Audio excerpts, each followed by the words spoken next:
Well, I'd hardly call myself the product of an American public schooling system. I mean, I was homeschooled and I was raised inside a soundstage since I was fucking 8 months old.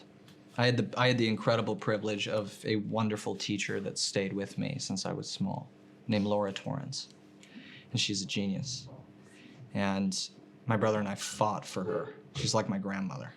She's very close to me. But I also think people, I think the image of the United States is sold very strangely to people outside the United States. And I think one of the things that I've noticed from all of my travels, the most persistent myth or misunderstanding of the United States is that it's the size of a European country. People interpret that it's like, for some reason, their image of we talk about the United States like it's a European country or something. And it takes 9 hours to get from the bottom to the top of Germany, I believe. And here by as well. car. And here as well. It takes close to 30 hours to do that in California, and it's a long state, but that's 1 in 50. Yeah. We're huge. We're massive. And I also think it's fun to show the odd ducks in news interviews and the people that have a poor understanding of geology and whatever it is. But I find that the most persistent thing that I can say about Americans is that there is a boldness with which they take to everything, which can be considered incredibly inappropriate or incredibly courageous, depending on the situation. For sure. For sure. I mean, we're also, very business oriented. If I went out in the streets right now and I said, can you tell me where Ohio is on the map? Exactly what I could choose 10 of the people in the sample size that I have and show all the ones of people not knowing where Ohio is. And be like, these Portuguese, their understanding of geography is just so poor. Yeah. No, but also that's what people want to watch. People don't want to watch people like, oh yeah, it's right there. 10 times. No one wants to watch that. People want to go, yeah, I don't know. It's true. Yeah, but everyone. I don't know. It's easy. It's more fun that way. It's sensational. The internet, since it's sensational by nature, we're only going to show the best and the worst. It rewards extremes. This is the scariest thing about it. I feel like I just keep coming back to the internet. I could honestly talk about the internet for ages. And a lot of people will see this interview in the internet. Yeah. And not in paper. And by the way, that's fine. Yeah. That's totally fine. I think the problem arises when people don't think critically or take their own opinion to understanding rightness or wrongness, or perspective. It's all about context, and there's no context on the internet for anything. It's why if you ever have a political conversation, like I think everyone has a family member or something that you don't agree with politically, and you can sit in a room with that person and honestly question their beliefs, and it never gets wild. It's never name calling. It's never, you throwing a fork at someone and going, you're the worst. It's never that in person because you have the context. You have the context of the person's life. You have the context of their opinions, and you have the context of the immediate environment that you're in. On the internet, you don't get that, and you don't need to get that. You don't need to. Who cares? And you have the self-conscious that you have a human being in front of you, which you don't on the internet. Yeah, and that's usually enough. I had this very interesting, this also sounds so cringy saying it out loud, but I had this very interesting, I took an investigative journalism course in college, and there was this kid in my class. I was a very vocal college student. I was always raising my hand and always answering questions. I was a very curious guy, but obnoxious. I was like notoriously an obnoxious kid in NYU because I was loud. I was very loud. I still am. I talk all the time and I ramble. And my buddy sent me a tweet by a classmate of mine in class that said something like, can Cole Sprouse just shut the fuck up? Like, we get it. Like, you're trying to seem smart or whatever it is and answer all the questions. Like you don't need to hear your own voice and all this sort of stuff. And it offended me for a variety of reasons.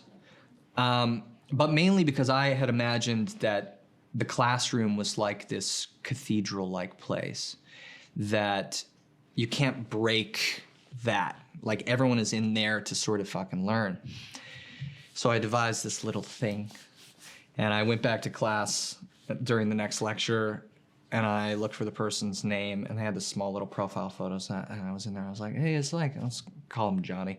Hey, is Johnny in here? And I looked at one person that I thought was like the profile photo, and he was looking at me like, And then the person behind him was like, oh, I'm Johnny.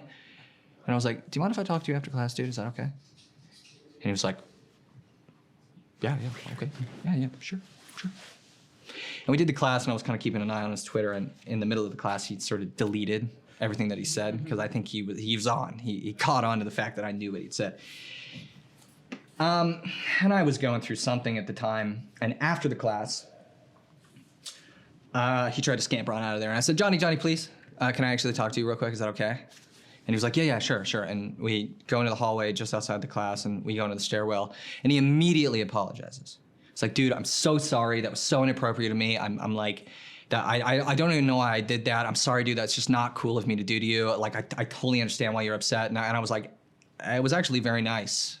I was like, no, it's okay, dude. And honestly, I don't even need an apology from you, but can you just read me what you said to my face, please?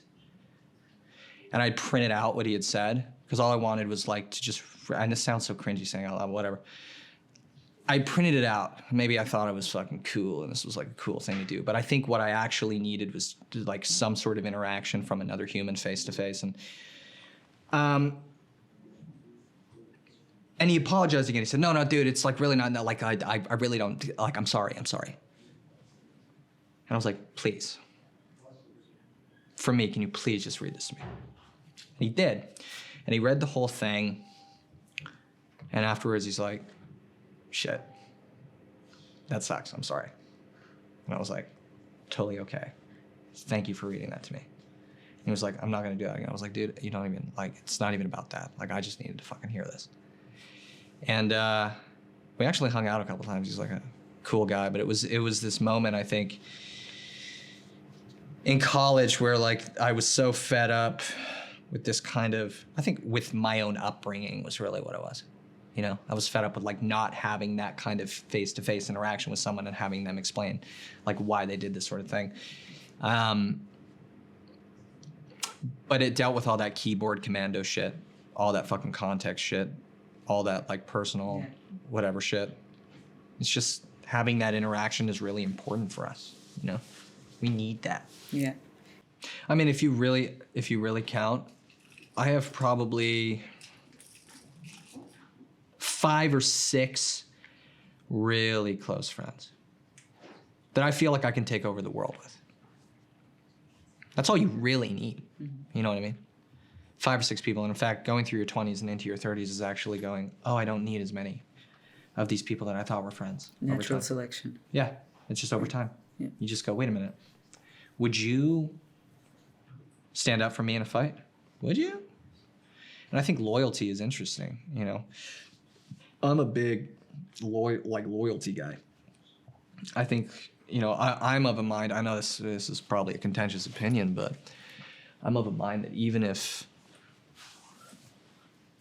my partner or if my good friend is wrong about something in public, I still got their back in public. I mean, I might scorn them in private and be like, come on, seriously? You don't actually think that, but in public? No way, man. We're supposed to be on the same team. Are you kidding me?